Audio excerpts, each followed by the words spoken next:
I lived in South Africa nearly all my life, and I was very privileged to work for Madiba as his legal and constitutional advisor in his office. I had been very much engaged in the struggle in South Africa, and I've taken a lot of what I learnt in South Africa with me into the United Nations and into the jobs that I have done here. I think I've also been quite privileged to be able to take from my experience in South Africa a love of the work which involves trying to bring peace to other parts of the world that now suffer many of the problems that we used to associate with South Africa. Now let's talk about your appointment as a special representative in Somalia. But the journey didn't start there. You have been in Afghanistan, you've been in South Sudan. Talk to me about how different is this now? At the end of the term of office of Madiba, he was asked by Mwalimu Nyerere if he couldn't recommend a lawyer to help him deal with the Burundian peace agreement. And for about 4 years, I ended up in different parts of Africa and Southeast Asia dealing with conflict, civil wars mostly, and trying to find constitutional formulations by which people could live together. And it was in that position from that position that I eventually joined the United Nations and worked in, amongst others, Afghanistan, and most recently I was based in Ethiopia working on Sudan and South Sudan, where they've had a very horrible civil war for the past 2 years at least, which has recently been brought to an end, we hope, by a peace agreement, if they can properly implement it. And it was at the point in which that agreement was signed that I was asked by the Secretary General to go and head the UN in Somalia. Somalia faces a very different set of challenges.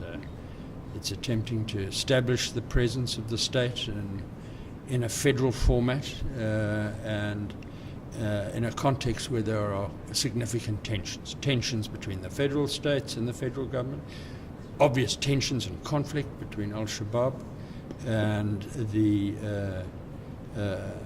the Somali authorities and the international community, particularly the African Union, because Somalia is the only country where there's a very distinct and very viable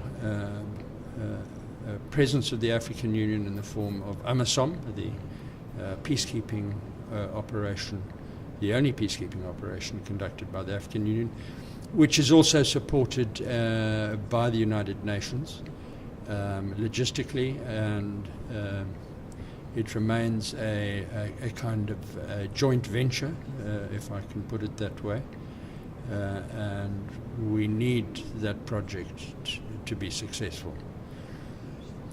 I think Somalia is also affected by the schisms which have affected the Gulf region.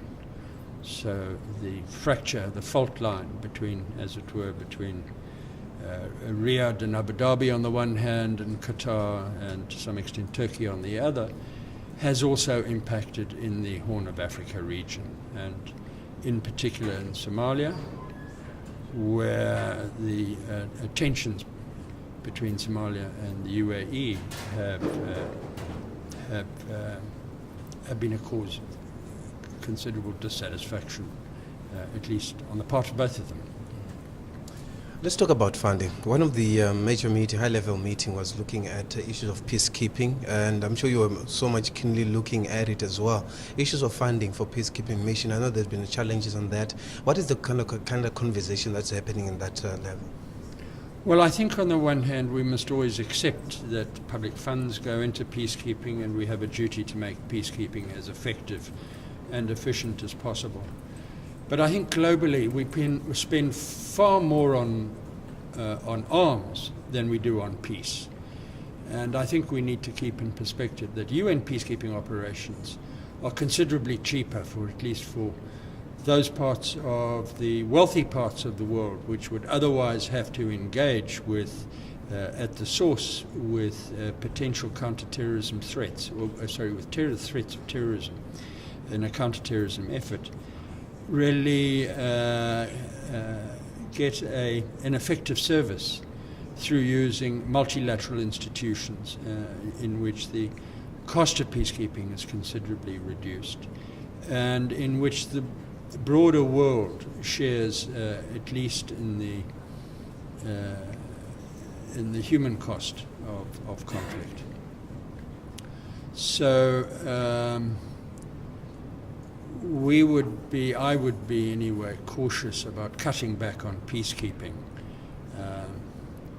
unless there's an argument that it's not working and that we need to be more effective and efficient. But that is a different debate. That is a debate we welcome if it were to lead to more effective peacekeeping, and obviously then a more effective approach to making peace. Mr. Haysom, just talk about, lastly, this year. There's a strong focus on Madiba's legacy as we celebrate his centenary. Talk to me about what came out for you from the Peace Summit and some of the agenda items for you that you thought world leaders make, and those important pact that they want to make as far as developing peace. Well, I think it's gratifying to see that this South African icon has become a global icon. It's satisfying as well because the lessons which Madiba gave us in regard to being brave enough to embrace peace, being inclusive in our search for peace, and in being single-minded in trying to implement the peace, is an example, I think, to a lot of leaders. We've seen a brief flowering of peace in the Horn of Africa in the last few months. And really what comes home there, something which I think Madiba would have underscored, is that leadership have the capacity to make peace in contexts where we were told peace was impossible. We were told peace between Ethiopia and Eritrea would simply never be achieved. And one person decided to make it a possibility, and he did. And then we found ourselves asking ourselves, what was so difficult about that? And I think Madiba is a pioneer in that regard. He took on a peace process where people said, there can never be peace in this country.